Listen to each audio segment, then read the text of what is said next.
Hello students. आज का जो चैप्टर है उसका नाम है द्रव्य।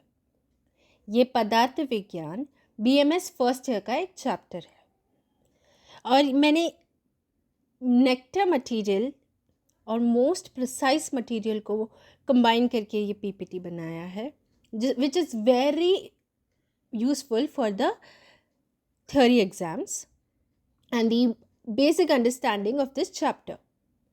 So let's go ahead. First, ये चैप्टर के लर्निंग ऑब्जेक्टिव्स क्या होंगे? एटमोलॉजी यानी द्रव्य ये शब्द का ओरिजिन, डेफिनेशन ऑफ द्रव्य, क्लासिफिकेशन ऑफ द्रव्य मतलब द्रव्य के टाइप्स कितने हैं, कैसे है, कारण और कार्य द्रव्य, इस द्रव्य के बारे में हम एक अंडरस्टैंडिंग, सिग्निफिकेंस ऑफ द्रव्य यानी एप्लीकेशंस इन आयुर्वेद, और तमस ये एक द्रव्य है या नहीं है, स्पेशली ये एक कारण द्रव्य है कि नहीं है। ये बहुत ही फेवरेट क्वेश्चन है, इसके बारे में हम अंडरस्टैंड या समझ लेंगे। फर्स्ट हम जाते हैं उसके ओरिजिन, दैट इज एटमोलॉजी।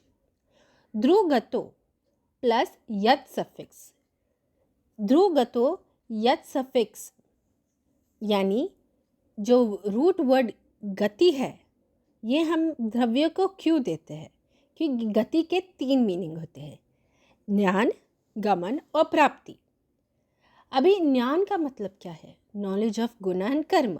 सो द्रव्य में नॉलेज ऑफ गुण एंड कर्म है, इसलिए हम उसे गति का मीनिंग देते हैं। गमन, गमन यानी continuously going towards the destruction. So every द्रव्य at the end has a fate of destruction. So गति इसलिए उसे शोभता है। अभी नेक्स्ट इज प्राप्ति। प्राप्ति मतलब gets destructed after specific period. तो that's it for origin and etymology part. अभी हम जाते हैं डेफिनेशन। तो यत्र आश्रित कर्म गुणः कारणम समवायी यत् तत् द्रव्यम। एक बार मैं ये पढ़ लूँ।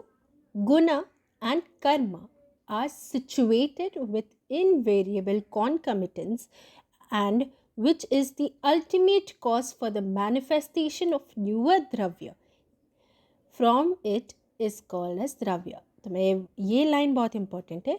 जिस द्रव्य में गुण और कर्म होता है और द्रव्य ही वो चीज़ है जिस वो बाकी द्रव्यों को भी मैनिफेस्ट यानी प्रोड्यूस कर सकता है। ये दो चीज़ें हमें बताती है कि वो एक एंटिटी है, वो द्रव्य होती है। So this is a very important definition that you have to learn. अभी हम जाते हैं टाइप्स। टाइप्स भी हम उनके बेसिस अलग होती है। First is cause of evolution, मतलब जो भी एवोल्यूशन हो रही है हमारे यूनिवर्स में उसके कॉज होते हैं द्रव्य। पर 2 टाइप के कॉजेस होते हैं, एक होते हैं कारण द्रव्य, एक होते हैं कार्य द्रव्य। अभी मैं एक बार ये पढ़ लेती हूँ। इन आयुर्वेदा एक्शंस और फिनोमेना आर टर्म्ड एज कार्य द्रव्य, whereas their responsible factors are called as कारण द्रव्य। तो सिंपली या सिंपल वर्ड्स में मैं समझा दूँ तो कारण द्रव्य से ही जो रिस्पॉन्सिबल फैक्टर्स होते हैं वो कार्य द्रव्य को उत्पत्ति देती है। मतलब these are the actions and the phenomenons and these are the responsible factors. तो ये दोनों भी एवोल्यूशन के लिए कॉजेस है। So on the basis of cause of evolution हमारे पास 2 टाइप्स होते हैं, कारण द्रव्य, कार्य द्रव्य। सो और एक फैक्चुअल पॉइंट ये है कि कारण द्रव्य 9 होते हैं और कार्य द्रव्य इनफाइनाइट। बाकी सारी चीज़ों हम बता सकते हैं कि वो कार्य द्रव्य होते हैं। कारण द्रव्य के 9 टाइप्स में तो मैं अभी बता देती हूँ। वो है पंच महाभूत, दैट इज़ 5, दैट इज़ आकाश, वायु, तेज, जल और पृथ्वी, और उसके साथ काल और दिक् प्लस मन और आत्मा, ये सारे कारण द्रव्य है। बाकी जो भी एनिमल्स, प्लांट्स, इंसेक्ट्स और बाकी सारी चीज़ें कार्य द्रव्य बोलते हैं। नेक्स्ट, अवेलेबिलिटी ऑफ इंद्रिय, मतलब जो भी एंटिटी में इंद्रिय होते हैं, इंद्रिय हम नॉर्मल इसमें बोल सकते हैं सेंस ऑर्गन्स, जिसमें है उन्हें हम लिविंग बोलते हैं इंग्लिश में, और जिसमें नहीं होते हैं वो non living. So availability of इंद्रिय में यहाँ पे संस्कृत में चेतन द्रव्य, द्रव्य विथ लाइफ, और अचेतन द्रव्य, द्रव्य विदाउट लाइफ कहा जा सकता है। सो सेंद्रिय चेतन द्रव्य, निरेंद्रिय अचेतन द्रव्य। अभी यहाँ प्रेजेंस ऑफ कॉन्शियसनेस, ये जो क्लासिफिकेशन है, बेसिस ऑफ क्लासिफिकेशन है, वो बेसिकली क्या कहता है कि जो हमें सेंद्रिय चेतन द्रव्य मिला है उनके भी दो टाइप्स होते हैं, वही that is based on the consciousness. So जिसमें अंदर की ओर, where the conscious is not properly seen through us or we cannot observe them, उन्हें बोलते हैं अंतः चेतन, जिसे अंदर की ओर होती है अंतः, उन्हें हम अंतः चेतन द्रव्य बोलते हैं। इसमें 4 टाइप होती है, इसमें वानस्पति, वानस्पत्य, विरुद्ध, औषधि। जो वानस्पति होती है उनमें जो फ्रूट्स होती है वही हमें विजिबल है, उसमें फ्लावरिंग हमें इतनी ज़्यादा प्रिसाइसली और प्रोमिनेंटली दिखती नहीं है। और वानस्पत्य होती है जो both flowering and fruiting both are seen beautifully. विरुद्ध are the climbers, creepers category, and औषधि विच प्रोड्यूस और which give fruits once and their lifespan is done. Like example, हमारे जो भी सीरियल्स है और राइस प्लांट्स, वीट प्लांट्स है, वो सब औषधि में आते हैं। दिस इज़ अंतर चेतन के types. Now presence of conscious में दूसरा है बाह्य चेतन। सो उसमें जो टाइप्स है वो भी 4 है, दैट इज़ जरायुज, अंडज, स्वेदज और उद्भिद। Jarayuj, which the organisms which have placental origin are called as Jarayuj. Andaj, which have the origin through an egg. And Svedaj, which is, the name actually suggests from the sweat, basically are all the microorganisms or the ticks and lice and everything come under Svedaj. And then Odbida, that is they have the origin of soil, जो भी soil से उनकी origin होती है उनके औद्भिदा बाह्य चेतन द्रव्य बोलते हैं। सो प्रेजेंस ऑफ कॉन्शियसनेस के 2 टाइप्स है, अवेलेबिलिटी ऑफ इंद्रिय के 2 टाइप्स थे, और कॉज ऑफ एवोल्यूशन के 2 टाइप्स थे। और अभी जाते हैं फंक्शंस में। ये बेसिकली क्लिनिकल होता है, इसे प्रभाव भेद द्रव्य बेस्ड ऑन प्रभाव। सो दोष प्रशमन, धातु प्रदूषण और स्वास्थ्यकार। सो दोष को बैलेंस में लाने वाला, धातु को प्रदूषण करने वाला, स्वास्थ्यकार मतलब हमें हेल्दी रखने वाले द्रव्यों को हम इन कैटेगरी में डालते हैं। सो this is very important. They can directly ask based on functions or effect or based on prabhava bheda. This is the answer.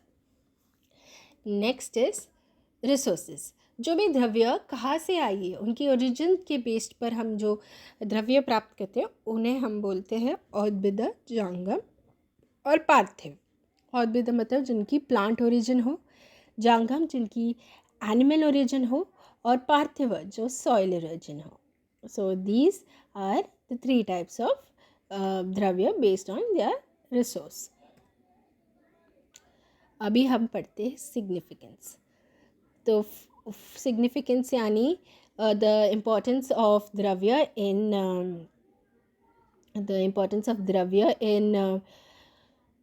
Ayurveda. So the first is पांचभूत elements, that is सर्वं द्रवं पांचभौतिकम अस्मिन् अर्थे। और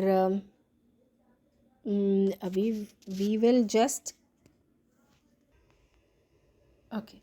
सो पंच महाभूत जो होती है, यहाँ पे मैंने एक श्लोक अभी जो पढ़ी थी, उसका अर्थ है कि यूनिवर्स में जो भी चीज़ें हैं वो सब पंच महाभूत से ही कॉन्स्टिट्यूटेड है।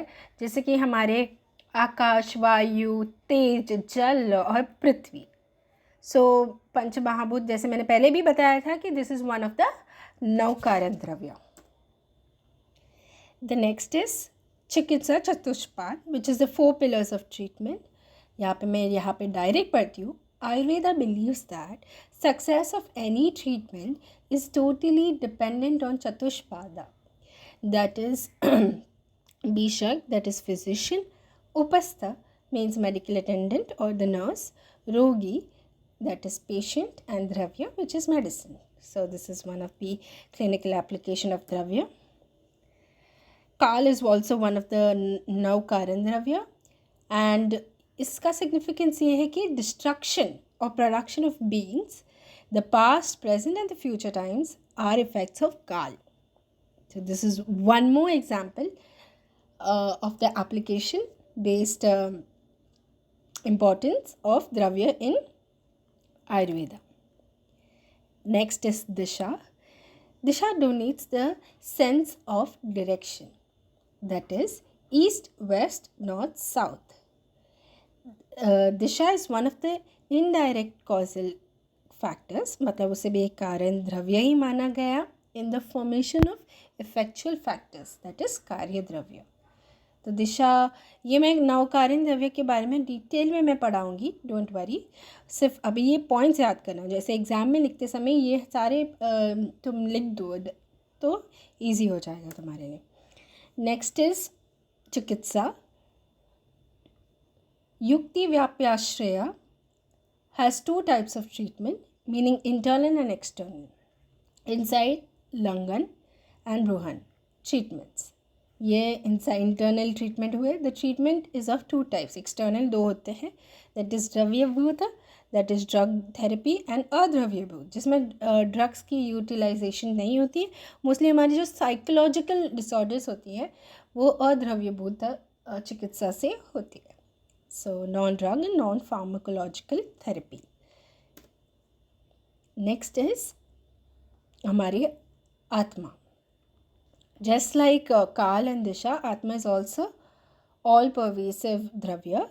It is a flow of energy which provides consciousness to all the sentient dravya by attaching with sharir, indriya and sattva.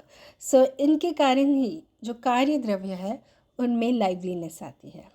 So again we have the other 9 Karan Dravya, and the last application of Dravya. You can write n number. I have just given few and the most important ones over here. So here they talk about Ubhayendriya Mana, controls all the sensory organs, and it is responsible for the occurrence of cognition. So this is about man. Abhi last important point, that is tamas. Is it a dravya? To be more precise, is it a karan dravya? So ये discussion ना, ये doubt बहुत जनों को आई थी. So they were debating कि some said yes, some said no. So let's see the viewpoint of both. And let's have our own conclusion basically. जो भी लोगों ने yes बोली थी, what makes tamas stand out? पहले उन्होंने देखा किसी भी चीज़ों को हमें एक टाइटल देनी है, हमें देखना चाहिए वो बाकियों से अलग कैसा है. सो बाकियों में जो गुण है क्या इसमें है, या बाकियों में जो गुण है इसमें नहीं है. तो ये दोनों से हमें एक चीज़ को अलग करने की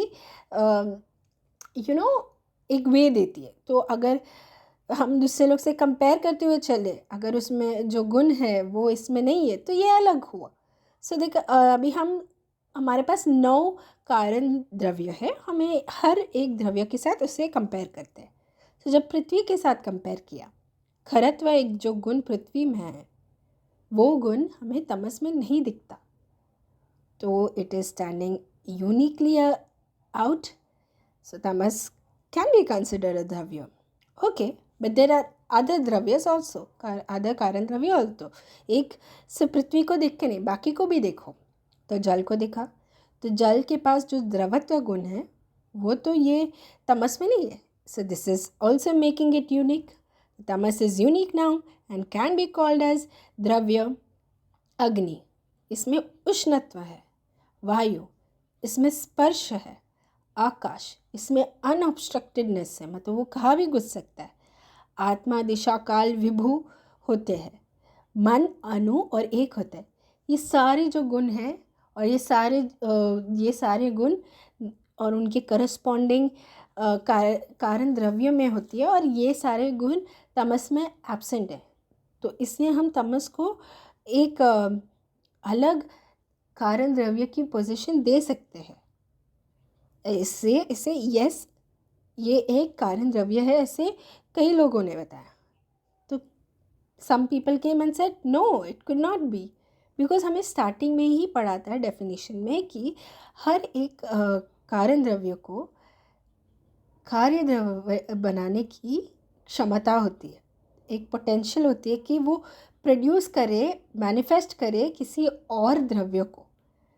पर तमस में तो वो गुण नहीं है. सो हम वो बाकी गुण कैरी नहीं करता, वो ठीक है, पर जो द्रव्य के गुण होना चाहिए वो भी नहीं है. तो we can at the end simply conclude that द्रव्य कैन नॉट इंक्लूड तमस in it. So Karan Dravya is not the tag that is given to Tamas, and Tamas is not a Karan Dravya. Simple. So that's it for this question. और बाकी मैंने यहाँ पे एक list of questions बनाई है जो बहुत ही इम्पॉर्टेंट है, and I think it's better if you make a pre prepared answers for this and just get checked it with your professors, or you can just send it to me also through my email and everything, and that's it. I hope you understand.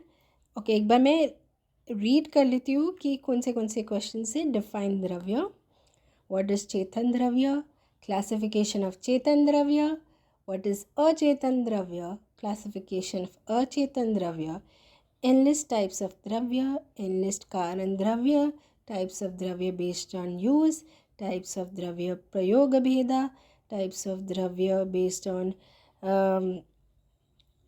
taste, types of dravya rasa bheda, दोनों भी same ही हैं.